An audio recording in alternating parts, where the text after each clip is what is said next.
Okey, Assalamualaikum warahmatullahi wabarakatuh. Kita akan pergi kepada topik seterusnya selepas daripada kita belajar tentang cartabah. Sekarang kita akan belajar pula tentang CPM. Apakah CPM?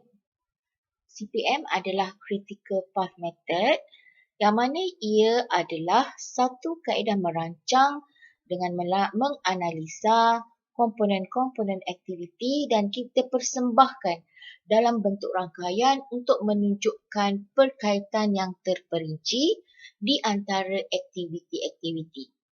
Rangkaian ini digunakan untuk optimize penggunaan sumber, kemajuan dan juga kawalan projek. Untuk CPM, dia terbahagi kepada dua, iaitu kaedah anak panah, AOA ataupun Activity on Arrow, dan yang keduanya adalah kaedah gambar rajah keutamaan, iaitu Precedence Diagram. Okey, bila kita nak hasilkan CPM ataupun nak buat CPM, ada beberapa persoalan yang kita perlu soal, iaitu apakah aktiviti sebelum. Kalau A, sebelum A tu apa aktiviti dia? Sebelum B tu apa aktiviti dia? So kena tanya, apakah aktiviti sebelum? Kemudian persoalan kedua adalah apakah aktiviti selepas? Selepas A, aktiviti apa? Selepas B, aktiviti apa? Dan kita juga kena persoalkan apakah aktiviti yang berjalan serentak? Adakah A berjalan serentak dengan B? Ataupun B berjalan serentak dengan C? So dia ada persoalan-persoalan tu yang perlu dikemukakan. Dan yang terakhir sekali, kita juga kena tahu saiz kumpulan, jumlah kumpulan, logi, peralatan dan juga sebagainya. Okey, ini adalah merupakan gambaran lakaran di antara bar chart, AOA dan juga precedence diagram berdasarkan hubungan. Okey. So, kita tengok kepada yang pertama ni, kolom untuk bar chart. Yang kedua, untuk AOA. Dan yang ketiga adalah untuk precedence diagram. Okey, untuk bar chart, dia punya bentuk macam ni. Kita tengok pada yang pertama. Aktiviti A, siap aktiviti A, barulah buat aktiviti B. Okey, bagi aktiviti on arrow, kaedah AOA, dia akan ada bulat, aktiviti A, bulat, baru pergi pada aktiviti B, bulat. Kalau precedence diagram, dia dalam bentuk segi empat. A pergi kepada B.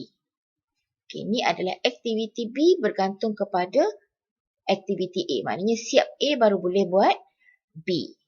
Okey, seterusnya, untuk yang kedua, aktiviti A dengan B ini berjalan serentak. Siap aktiviti A dengan B, barulah boleh buat aktiviti C. Maksud di sini, aktiviti C depends on aktiviti A and B. Okey, kalau kaedah AOA, dia akan buat dalam bentuk macam ni lah. A, B, dia akan menuju kepada C. Okey, untuk precedence diagram, 4 segi A, 4 segi B, dia akan menuju kepada petak 4 segi C. Bagi aktiviti C and D, depends on aktiviti A dengan B, maknanya C dengan D ni hanya akan boleh dilakukan apabila A dengan B siap. Okey, walaupun kata C dengan D ni tidak mempunyai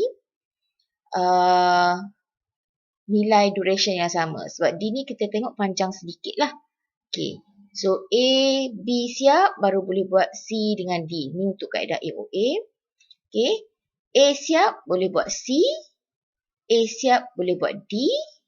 B siap, boleh buat C. B siap, boleh buat D. So, dari segi cara penguraian hubungan tu dah nampak beza lah di antara AOA dengan precedence diagram. Okey, seterusnya. Aktiviti C depends on aktiviti A dan aktiviti D depends on both aktiviti A dengan B.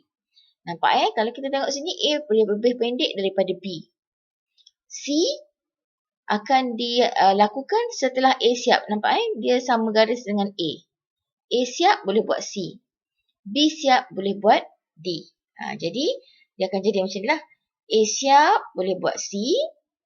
B siap boleh buat D. Dan A dengan B ni, dia ada hubungan sini. Kita nyatakan sebagai garis putus-putus lah. Okey. Kalau untuk precedence diagram, A siap boleh buat C. A siap boleh buat D. Okey.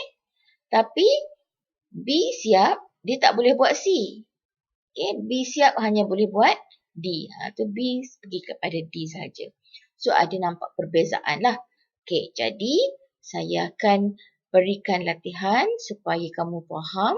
Kita tengok latihan yang saya bagi ni. So, saya minta tolong lakarkan. Okey. So, yang pertama. A siap boleh buat B. Okey. A siap boleh buat B. So, kita akan lakarkan di sinilah. Untuk activity on arrow. Kemudian sini pun kita akan lakarkan untuk precedence diagram. Jadi, yang ni pun saya minta you buat dan hantar dalam email. Okey. Dan hantar dalam email. So, saya kecilkanlah. Okey, soalan dia. Okey, nanti saya akan upload dalam CDOS.